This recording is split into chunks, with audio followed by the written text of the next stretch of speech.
Putin को Ukraine का युद्ध तो एक हफ्ते में जीत लेना चाहिए था। ट्रंप अब जेलेंस्की को युद्ध में नया जोश दे रहे हैं और इसीलिए अब व्हाइट हाउस में मीटिंग से पहले ही जेलेंस्की ने उन सबसे खतरनाक हथियारों की लिस्ट भी तैयार कर ली है जिससे वो 2026 तक युद्ध लगातार लड़ते रहेंगे।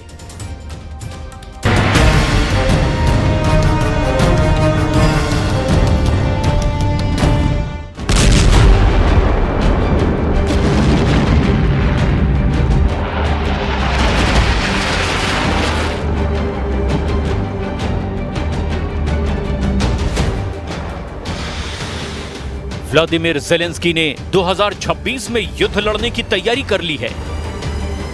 व्लादिमीर जेलेंस्की को रूस से लड़ने की नई गारंटी मिलने जा रही है। जेलेंस्की के बाजुओं को मजबूत करने के लिए डोनाल्ड ट्रंप ने अपना हथियार गोदाम खोलने का फैसला किया है। पुतिन से और लंबा युद्ध लड़ने के लिए अब अमेरिका और यूक्रेन के बीच बहुत बड़ी डील फाइनल हो चुकी है।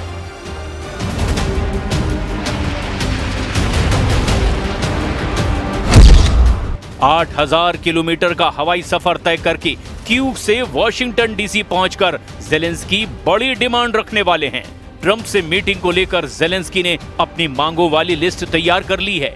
जेलेंस्की की लिस्ट में ऐसे ऐसे हथियार हैं जो यूक्रेन और रूस के युद्ध को बड़े पैमाने पर भड़का सकते हैं। इसमें टॉमहॉक मिसाइल सबसे ऊपर है।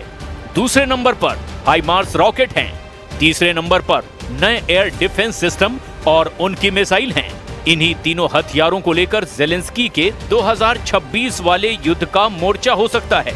The main topics are air defense and our possibilities with long range to pressure on Russia.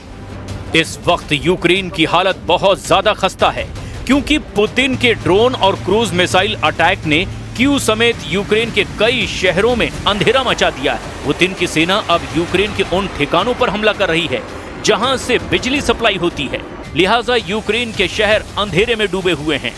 हड्डी गला देने वाली सर्दी से पहले ही यूक्रेन पर ऐसे खतरनाक हमले जिसे पुतिन का ऑपरेशन ब्लैकआउट कहा जा रहा है, जिससे लगता है पुतिन के अंदर अब यूक्रेन के प्रति रहम के लिए कोई जगह नहीं बची है। इसी ऑपरेशन ब्लैकआउट को टक्कर देने के लिए जेलेंस्की अब लॉन्ग रेंज वाले हथियार चाहते हैं ताकि रूस के ऐसे ठिकानों को जवाब दिया जा सके जहां से पुतिन यूक्रेन पर लंबी दूरी के अटैक लॉन्च कर रहे हैं। Детально працюємо з Америкою, щоб посилити нас, нашу ППО, усі наші можливості захисту. Петріоти, передусім, інші системи, також наші активні дії, нашу далекобійність.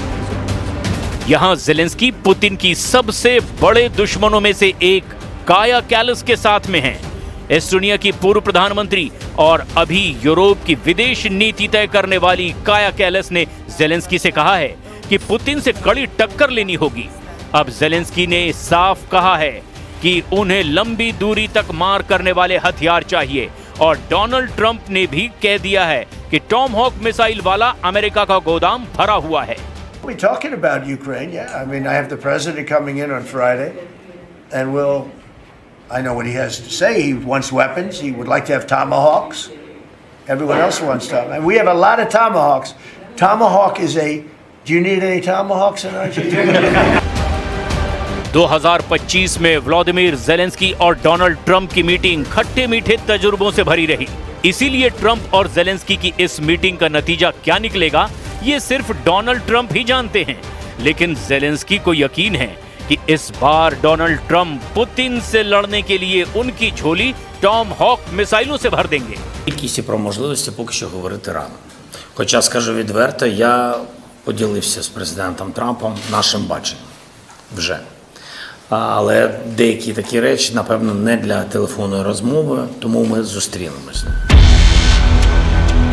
जेलेंस्की किसी भी कीमत पर रूस के लॉन्ग रेंज अटैक रोकना चाहते हैं क्योंकि कीव और बाकी शहरों में बड़ी ठप बिजली लगातार नया सायरन बजा रही है।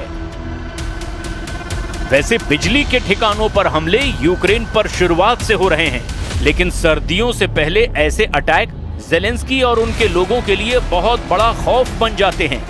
और ऐसा इसीलिए क्योंकि यूक्रेन में लोगों के पास अपने घरों को रोशन करने के साथ सर्दियों में घरों को गर्म रखने के लिए भी बिजली और गैस की जरूरत होती है, जो कि अब नहीं होगी।